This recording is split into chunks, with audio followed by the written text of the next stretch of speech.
Bom dia, hoje é a primeira aula sobre integral. A ideia da integral começou cerca de 2000 anos atrás com os antigos gregos, através do método da exaustão. No que consiste esse método? Aqui eu vou dar um exemplo através do cálculo da área de uma semicircunferência. O método da exaustão consiste em traçar um polígono dentro da circunferência e ir trocando esse polígono sucessivamente por um outro polígono que aproxima melhor a área da circunferência. E esse processo é repetido infinitamente até se obter a área da circunferência. Para exemplificar isso, eu vou calcular a área de uma parábola do ponto 3 ao ponto 6. Na notação da integral, nós vamos representar isso através deste símbolo aqui. A parábola aqui é a função x ao quadrado. E nós vamos calcular a área de 3 até 6, ou seja, nós vamos integrar x ao quadrado de 3 até 6. Nós vamos aplicar o método da exaustão. Para aplicar esse método, nós vamos precisar desse resultado auxiliar, que é o somatório de i ao quadrado de 1 até n, é essa expressão aqui, que é o que eu vou demonstrar a seguir. Para demonstrar isso, eu vou usar um pouco de combinatória. Perceba que ao quadrado eu posso quebrar com i vezes i mais 1 menos i. Só fazer a distributiva aqui que dá para conferir isso.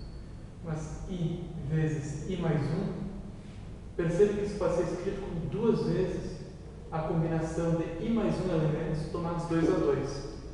E i é justamente o número de combinações de um elemento tomado 1 a 1. Agora eu apliquei o somatório nos dois lados da igualdade. Somatório de i igual a 1 até n, di ao quadrado. E aqui eu já desmembrei o somatório, que é o somatório disso mais o somatório disso. Então eu fiquei com duas vezes o somatório dessas combinações menos o somatório dessas combinações. Agora, para resolver um somatório de combinações, eu vou recorrer ao triângulo de Pascal. Tem aquela regra lá, quando você soma todas as combinações ao longo de uma coluna aqui, o resultado, tu avança um para a direita e um para baixo. Então, portanto, aqui o somatório das combinações de igual a 1 até n, eu vou avançar um para a direita, ou seja, vou passar até 2, onde era 1, e eu vou avançar um para baixo. Se o somatório ir até n, então o resultado vai ser n mais 1.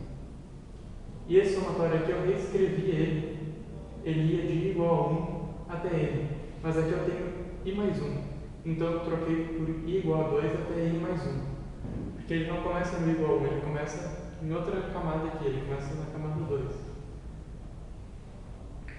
Portanto, esse somatório ele vai até n mais 1, então ele avança 1, n mais 2, e aqui era 2, avança 1, 3. Abrindo essas combinações, elas são respectivamente essas expressões aqui. Manipulando um pouco, chega-se naquela expressão dada.